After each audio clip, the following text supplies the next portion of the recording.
दोस्तों स्वागत है एक बार फिर से मेरे चैनल खूनी हिस्ट्री के नए एपिसोड में। और आज मैं इस एपिसोड में सुनाने वाली हूँ अघोरी रोड, जहाँ खौफनाक चुड़ैलों का बसेरा था। गांव कालीपुर से कुछ दूर एक सड़क थी जिसे लोग अघोरी रोड कहते थे। कहते हैं इस सड़क पर रात के समय कोई नहीं जाता क्योंकि यहाँ खौफनाक चुड़ैलें रहती हैं। इस सड़क से गुजरने वाले कई लोग गायब हो चुके थे और जो बचे वे हमेशा के लिए पागल हो गए। रवि और उसके 3 दोस्त अजय, मनोज और समीर शहर से गांव लौट रहे थे। रात के करीब 12 बज रहे थे जब उनकी बाइक अघोरी रोड पर पहुंची। चारों दोस्तों ने इन डरावनी कहानियों को सिर्फ अफवाह माना और हंसते हुए आगे बढ़ गए। रास्ते में अचानक बाइक रुक गई। समीर ने देखा कि दूर सफ़ेद कपड़े पहने एक औरत खड़ी थी जिसके लंबे उलझे बाल उसके चेहरे को ढके हुए थे।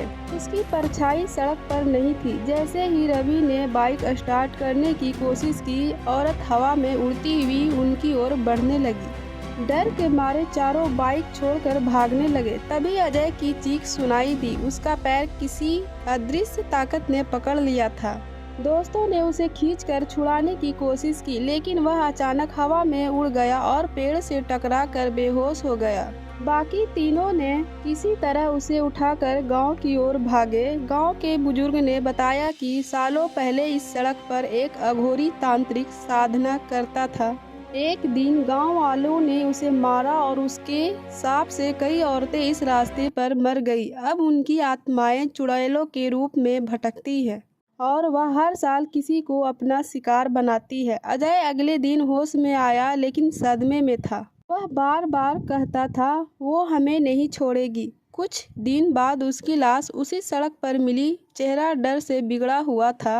गांव वालों ने फिर कभी अघोरी रोड पर जाने की हिम्मत नहीं की। आज भी अघोरी रोड पर जाने की हिम्मत करने वाले या तो लौटते नहीं या फिर हमेशा के लिए पागल हो जाते हैं।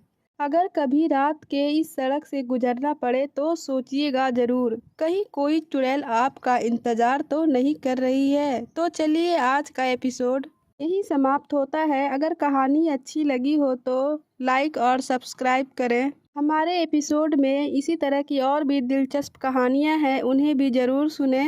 मेरी कहानी को यहाँ तक सुनने के लिए आपका धन्यवाद।